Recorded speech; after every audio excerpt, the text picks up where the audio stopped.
a todos, meu nome é Lisiane de Brida Lima, sou doutoranda do Programa de Pós-Graduação em Química do Instituto de Química da URGS e hoje eu vou apresentar um seminário intitulado A Teoria da Aprendizagem Significativa aplicada ao ensino de Química no ensino superior. Meu seminário está dividido, então, em uma breve introdução, vou falar um pouquinho sobre David Ausubel, que foi quem fez a teoria da aprendizagem significativa. Vou passar pelos principais princípios da teoria de aprendizagem significativa, vou falar sobre os mapas conceituais, a aplicação da teoria no ensino de química. Eu trago 2 artigos para mostrar um pouquinho a aplicação dentro do ensino superior de química e, por final, algumas considerações. Começando, então, afinal, o que é a aprendizagem significativa? Antes de responder essa questão, acho que é muito importante a gente falar que esse termo ele é muito utilizado na educação, né, em diversas frentes. Mas, ao mesmo tempo, ele acabou ficando um pouco banalizado, né, pois acabou que todas as estratégias de ensino parecem ter como esse objetivo final a aprendizagem significativa, assim como termos como contextualização, né, que basta dar exemplos do cotidiano para que os alunos tenham uma aprendizagem significativa. E são banalizações porque muitas vezes fogem do proposto por David Ausubel, que pela primeira vez, né, trouxe esse termo, né, essa teoria de aprendizagem. Bem, quem foi então, né, David Ausubel? Ele nasceu em Nova York em 1918, faleceu em 2008. Foi um médico psiquiatra que se dedicou aos seus trabalhos, a sua carreira dentro da área de psicologia educacional. Então, apesar de ser médico, ele teve muito interesse em estudar esse ramo da psicologia educacional, principalmente porque ele cresceu muito insatisfeito com a própria educação que ele recebeu. Era uma educação que ele passou por muitos castigos, muitas humilhações. Ele relata com 6 anos que ele falou um palavrão, a professora lavou a boca dele com sabão. Enfim, toda uma educação que ele começou a se revoltar e se questionar, né, de como seria uma educação melhor, né? Então foi a motivação dele nos estudos dele. Como é que eram, então, os princípios, né? A principal temática do estudo dele e um dos principais trabalhos dele, inclusive da teoria da aprendizagem significativa, ocorreu na década de 60, né? Ou seja, não é uma teoria recente, apesar de ainda ser muito atual. Né? Que a aprendizagem ela é um processo. Ou seja, aqui eu destaco muito essa palavra processo, né? Pois não é um fato isolado, né? Ela realmente envolve uma interação de uma nova informação abordada com a estrutura cognitiva do aluno. Ou seja, eu tenho, aos poucos, essa interação vai ocorrendo, né, na estrutura cognitiva do aluno e a aprendizagem vai ser realizada. Como é que ocorre, então, esse processo? Aqui a gente tem uma exemplificação bastante ampla de como isso realmente é complexo, né? Porque eu tenho as competências, habilidades, os conhecimentos, comportamentos, os valores vão ser adequados ou modificados como resultado de um estudo, de uma experiência, da formação, do raciocínio, da observação. E isso faz justamente com que esse processo seja muito individual para cada um dos aprendizes, né? Porque uma determinada conteúdo vai chegar para aquele determinado aluno de uma forma diferente devido a essa experiência prévia que esse aluno vai ter. Ausubel diz que a aprendizagem ocorre de 2 formas, né? Ou ela pode ser de uma forma mecânica ou significativa. Na aprendizagem mecânica, ele traz muito aquela questão do que a gente conhece como, né, o decorar para a prova. As informações ficam soltas, né? A gente não tem muito significado para aquilo que a gente está aprendendo. Eu trouxe aqui um exemplo de uma sequência numérica onde eu tenho ali o 1 vermelho, o 3 amarelo, assim por diante. O aluno pode simplesmente memorizar isso, essa sequência, essas cores, e nunca entender para que isso serve, né? Conforme isso for apresentado para o aluno, ele vai fazer uma prova e vai botar essa sequência, mas aquilo não tem significado nenhum. Assim como aqui nesse exemplo, essa sequência de números não tem significado nenhum. Então, isso é uma aprendizagem puramente mecânica, né? Ela não traz significado para os alunos. Já ao contrário da aprendizagem significativa, né? Onde as ideias são, simbolicamente, vão interagir de uma forma muito mais, né, substantiva e não arbitrária com aquilo que o aprendiz já sabe. O que quer dizer de maneira substantiva? Quer dizer que ela não é literal, ela não é o pé da letra. Não arbitrária quer dizer que ela não vai ser uma interação com qualquer ideia prévia que aquele aprendiz tem, mas sim com algum conhecimento específico, relevante, que já existe na estrutura cognitiva que aquele sujeito já aprendeu. Isso nos traz a ideia da aprendizagem significativa, que ela é ancorada na estrutura cognitiva do aprendiz, né, de forma que se organize as suas ideias. E a isso o Ausubel dá o nome de subsunsor. Também como sinônimos, né? Ideia âncora, organizador prévio, né? São todas essas ideias que mostram justamente o nome que se dá para um conhecimento específico que existe na estrutura de conhecimentos do indivíduo e que permite dar esse significado a um novo conhecimento. Né? A atribuição de significado a novos conhecimentos vai depender justamente dessa existência de conhecimentos prévios, que vão ser especificamente relevantes, e a interação que o aprendiz vai ter com eles. Aqui eu trago uma ilustração, né, bem mais lúdica do que seriam, né, os subsunsores da nossa estrutura cognitiva. Né? Então, aqui eu trouxe como se fosse, né, realmente na nossa cabeça como está organizado aí esses subsunsores. Eu posso ver que eu tenho subsunsores em crescimento, ou seja, um determinado assunto que eu estou estudando, que eu estou me dedicando a aprender, ou seja, eu estou cada vez mais criando novas conexões e crescendo esse subsunsor. Eu posso dizer que eu tenho subsunsores ramificados, ou seja, eles se ligam a outros de uma forma muito significativa e vão se ligando a outros, ou seja, ele é bem uma estrutura complexa de ramificações.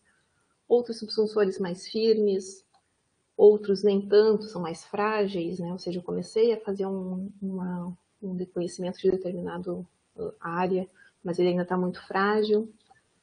E tem também, né, a gente pode dizer esses três aqui, que, segundo Ausubel, também plenamente normal dentro da nossa estrutura cognitiva, é aqueles que são mais esquecidos, raramente utilizados, que vão encolhendo, né? Ou seja, um determinado assunto que não é tanto do nosso dia a dia, é normal que a gente vá esquecendo e não vai acessando eles com tanto frequência, mas ele está lá. Ou seja, ele também diz que muitas vezes, quando a gente precisa reaprender um determinado assunto que a gente já tinha esse conector, já tinha esse subsensor, essa aprendizagem é plenamente possível e vai ser até muitas vezes muito mais rápido de tu aprender, porque ele realmente, o subsensor já existia lá, mas ele estava sendo mais raramente utilizado. Né? Mas na aprendizagem significativa ele ainda existe ali na tua estrutura cognitiva. Feito isso, o que a gente botei essa imagem aqui para justamente ilustrar essa transformação. Ou seja, a gente por todo aqueles processos de vários subsensores que estão sempre uns aprendendo mais, outros sendo transformados, dando novos significados, a nossa mente vai sempre se transformando e justamente aquela palavrinha-chave, né?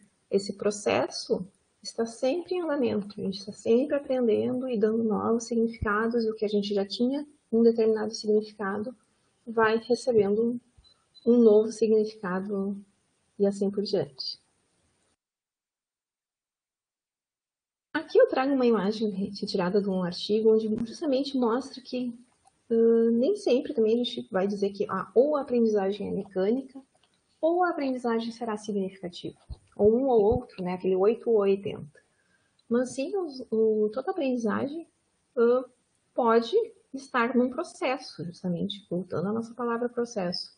E aqui existe uma zona cinza, onde eu posso ter um determinado conhecimento em que eu, de certa forma, ainda já é significativo, mas uma parte dela ainda é mecânico.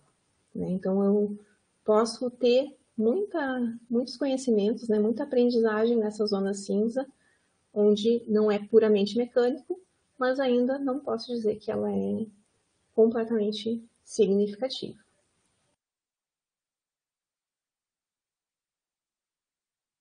Os mapas conceituais, eles surgiram, né, desenvolvidos por Joseph Novak. Novak estudou por 12 anos o assunto de mapas conceituais como uma ferramenta para organizar e representar o conhecimento. Ele é justamente concebido esses mapas conceituais para dar suporte à aprendizagem significativa. Novak teve publicações junto ao Ausubel também, então eles trabalharam juntos.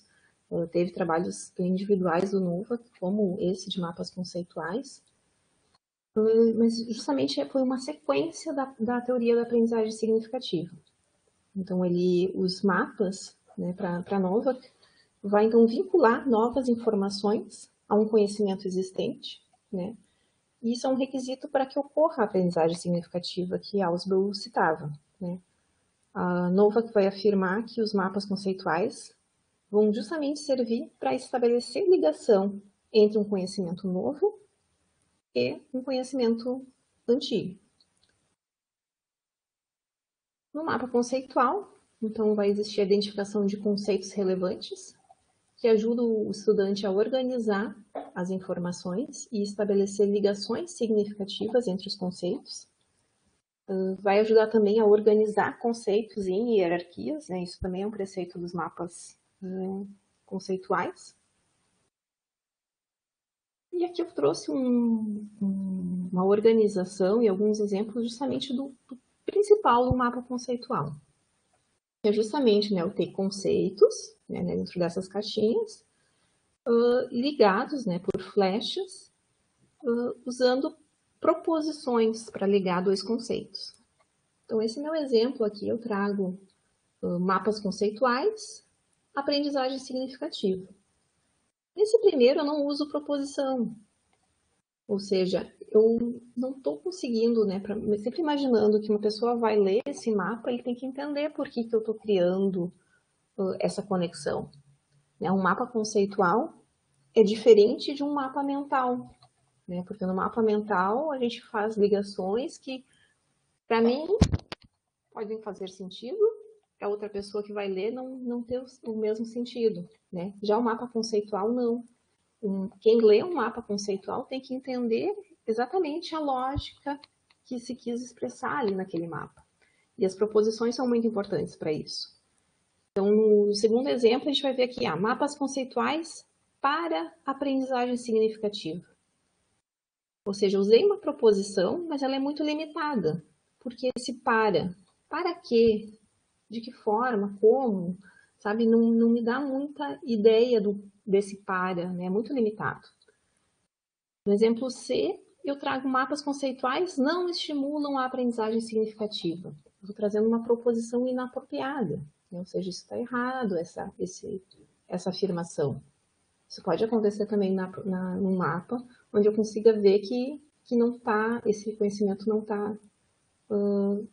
está correto. E por fim aqui, mapas conceituais estimulam a aprendizagem significativa. Né? Isso seria um exemplo de uma proposição apropriada, ou seja, eu tenho dois conceitos, uma proposição que está perfeitamente apropriada na ligação desses dois conceitos.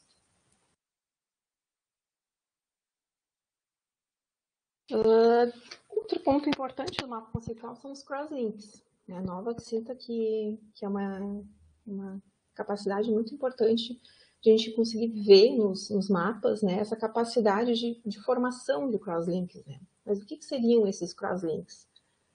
São conceitos que são conectados como numa rede. Né? Eles mostram relações entre dois segmentos do mapa conceitual, ou seja, um conceito que está aqui na esquerda, eu consigo ligar a um conceito que está no centro, à direita, eu tenho flechas ligando eles. E esses crosslinks são indicadores de aprendizagem, né? E esse processo, o segundo NOVA, que também envolve altos níveis de desenvolvimento cognitivo, ou seja, realmente é um bom indicador de uma aprendizagem significativa. Visualmente, aqui eu trago um exemplo de um mapa, né? Eu não botei aqui os conceitos, eu trouxe realmente só a estrutura, para pensar o que seria esse mapa, sem crosslink. Né? Então, eu tenho os conceitos, eles estão de forma hierárquica, eu tenho um conceito mais central, e vou tendo desdobramento, tem as proposições, mas é diferente desse aqui, ó. Aqui a gente tem crosslink, ou seja, essas flechas, né, uma está ligando a outra, vai se retroalimentando, vai tendo um novo sentido. E isso é um indicador de que, quando se faz um mapa assim, com esse tipo de interação, que a aprendizagem ocorreu de uma forma muito mais efetiva, porque exige muito mais de quem faz esse mapa um conhecimento que realmente mais aprofundado e realmente de entendimento dessas ligações.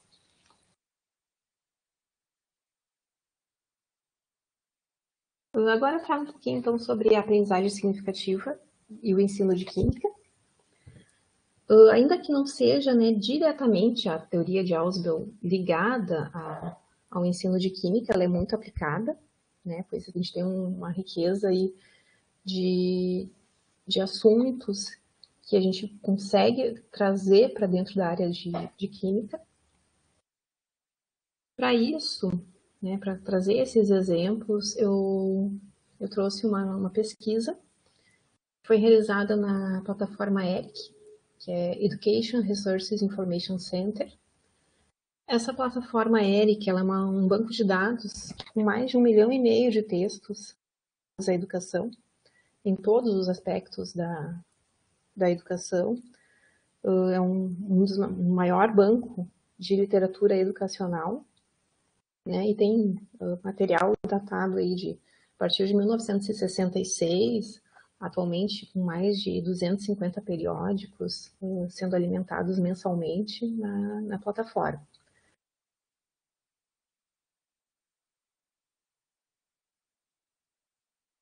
Significativa, mapa conceitual, Ausubel, química.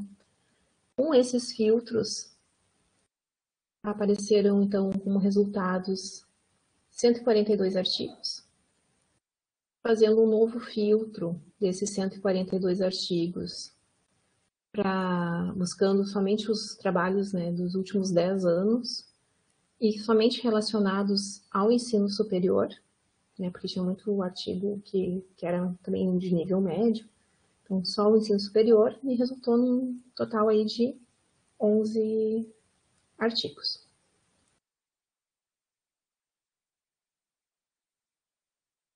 Dentre esses 11 artigos, eu selecionei 2.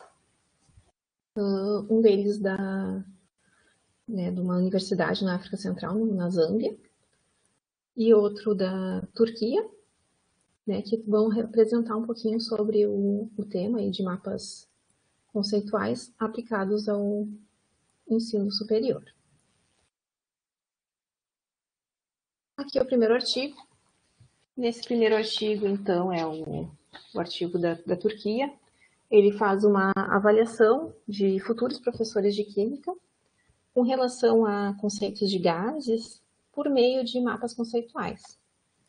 É um artigo que foi publicado, né, com um estudo de 2013, e ele partiu de um grupo, né, um estudo de 24 alunos. Todos esses 24 alunos eram alunos formandos do último ano de licenciatura em Química. Lá a estrutura do curso da licenciatura, né, são 5 anos de estudo, onde 3 anos e meio são dentro da área de Química, do Instituto de Química, e 1 ano e meio na área pedagógica, na Faculdade de Educação. Ou seja, como eles estavam no último ano da licenciatura, eles não eram tão não era tão recente assim, os conceitos de química que eles tinham, né? Já tinham estudado os conceitos químicos já há algum tempo. Então, esse era o perfil do estudo. A proposta para esse grupo foi que eles criassem mapas conceituais usando uma lista de conceitos relacionados com gases e formassem, então, mapas conceituais hierárquicos. Foi dado, então, para eles, é importante dizer, uma aula prévia sobre mapa conceitual, o que é o mapa conceitual, o que eram as proposições, como é que era um mapa em hierarquia, enfim, né, para que todos eles soubessem realmente, né, a definição e como fazer um mapa conceitual. E eles tinham a sugestão de 19 palavras que poderiam ser utilizadas todas, eles poderiam deixar algumas de fora, eles podiam criar novas palavras, enfim, e usar no mapa. Então, eles tinham liberdade com que termos utilizar. Aqui eu trouxe, né, um exemplo aqui. Então, eles foram orientados que a palavra gás deveria ser o termo, o conceito central.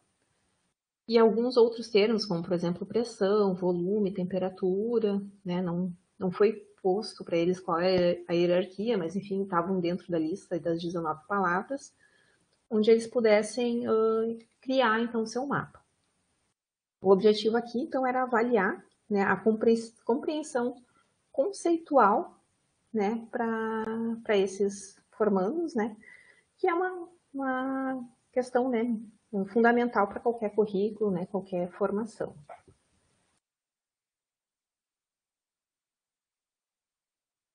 Bem, depois que eles fizeram os mapas, né, foi feita uma análise tanto quantitativa quanto qualitativa.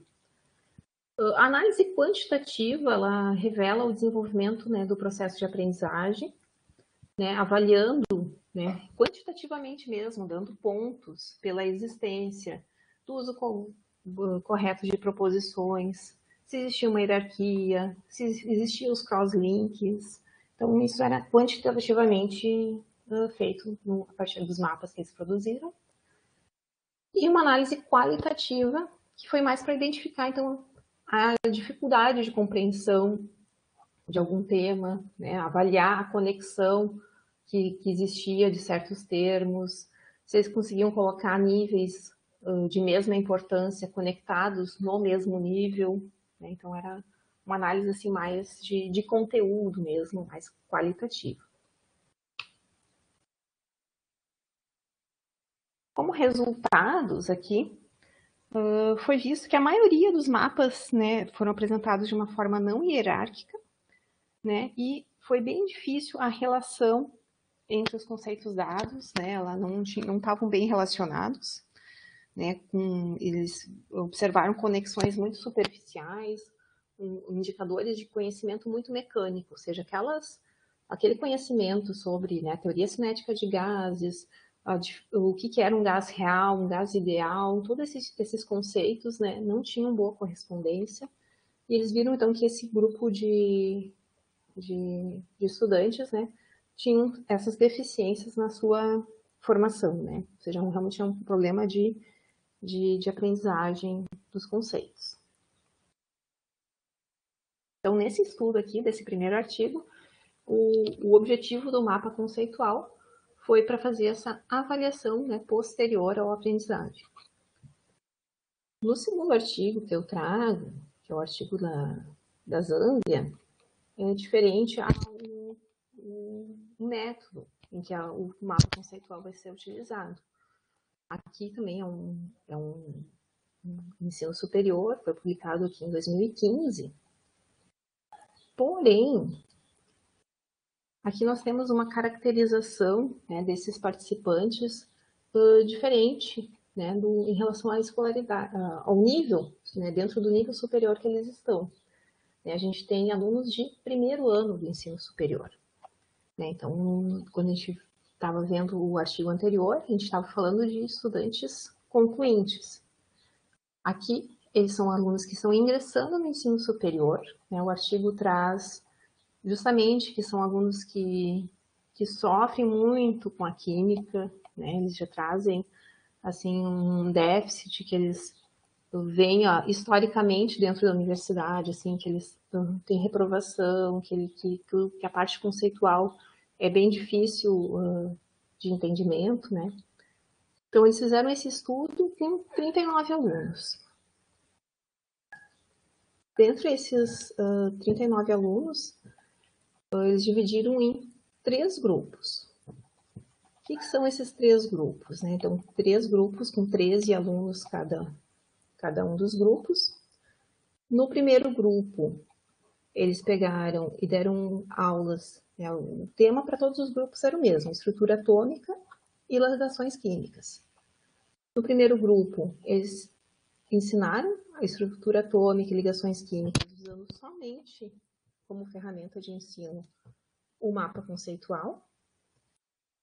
No grupo 2, esse grupo aprendeu por mapa conceitual e também através do método tradicional de ensino. Dentro desse método tradicional, o artigo fala que foi utilizado questionários, discussão, a aula expositiva, né? Então era no grupo 2, né, foi feita uma mescla aí das duas estratégias, tanto do mapa conceitual quanto do método tradicional, e um grupo controle. Né? Nesse grupo controle, então as aulas foram somente pelo método mais tradicional. Todos esses grupos receberam, então, essas aulas, conforme aqui está representado, né, pelos métodos, durante 4 semanas. Então, foram 4 semanas de aulas, né, que o estudo acompanhou esses grupos. Né, tem todo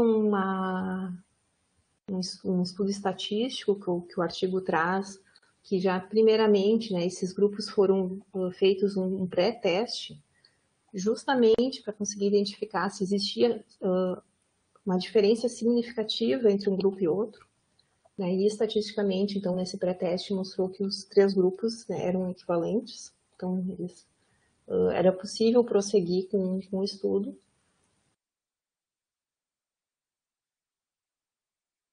E ter, então, como resultado final aqui, a melhor combinação o melhor resultado foi justamente a combinação entre o mapa conceitual e o método tradicional de ensino. Ou seja, ali o meu grupo 2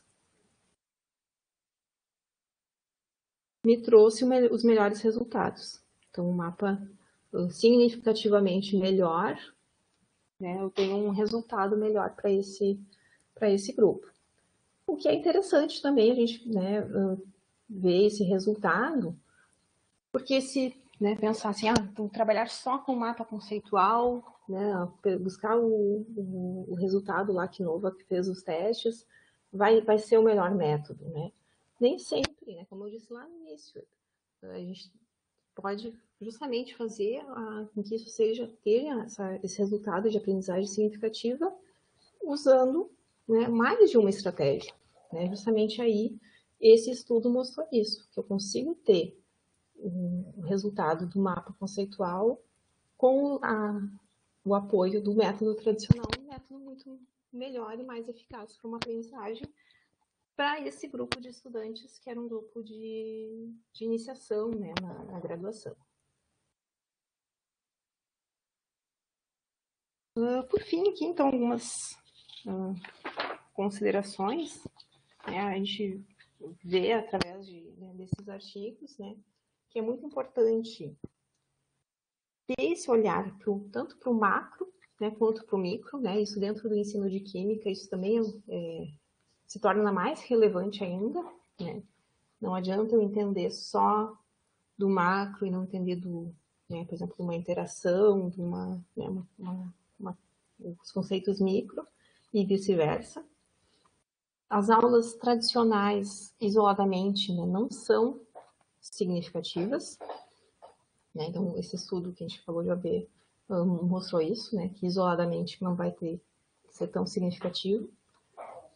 E que os futuros professores devem construir conhecimento para serem professores mais eficazes. né? Justamente porque se eu estou em uma formação inicial, né, esse grupo de alunos ali do primeiro artigo traz uma deficiência, né, conceitos errados, uma aprendizagem muito mecânica, como que eles vão conseguir trazer para os próprios alunos deles, por exemplo, aquele conceito de teoria cinética de gases de uma forma mais significativa, se isso não foi significativo para eles na formação deles. Isso é importante que seja levado em consideração ao longo da graduação desses profissionais. Isso não tem como ser diferente. De novo, por outro lado, o voltar para o termo da aprendizagem significativa não pode ter essa apropriação superficial, onde tudo passa a ser aprendizagem significativa como objetivo. E a maioria das aprendizagens de hoje, que ainda assim leva a uma aprendizagem mecânica, mesmo que se fale tanto que a aprendizagem deve ser significativa. Os conceitos, então, finalmente, os mapas conceituais, eles vão desempenhar um papel crucial nessa produção de conhecimento, aprendizagem significativa, que eu trago a imagem do quebra-cabeça, ou seja, os conceitos se ligando e formando um todo, sendo novo, isso vai ser um resultado muito positivo para a aprendizagem.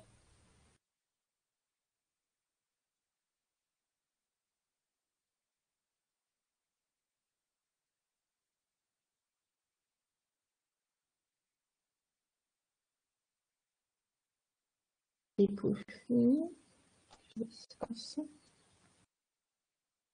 nós só conhecemos, nos fenômenos que acontecem à nossa volta, aquilo que o nosso conhecimento prévio nos permite perceber. Então, essa frase é do próprio David Osborne, que mostra justamente que toda essa experiência, esse conhecimento prévio é que a gente consegue perceber o que está à nossa volta. Por exemplo, se eu sinto um cheiro de fumaça, eu estou operando equipamento, a nossa experiência prévia faz com que a gente pare de utilizar. Opa, estou sentindo esse cheiro, porque o meu conhecimento prévio já faz com que eu perceba que tem algo errado. Então, assim com tudo que está à nossa volta, a gente muitas vezes não se dá conta do quanto a gente vai acessando esses conhecimentos prévios no nosso dia a dia. Então, é muito importante estar atento a essas questões. Então, muito obrigada. Eu fico à disposição, então, para dúvidas, qualquer questionamento.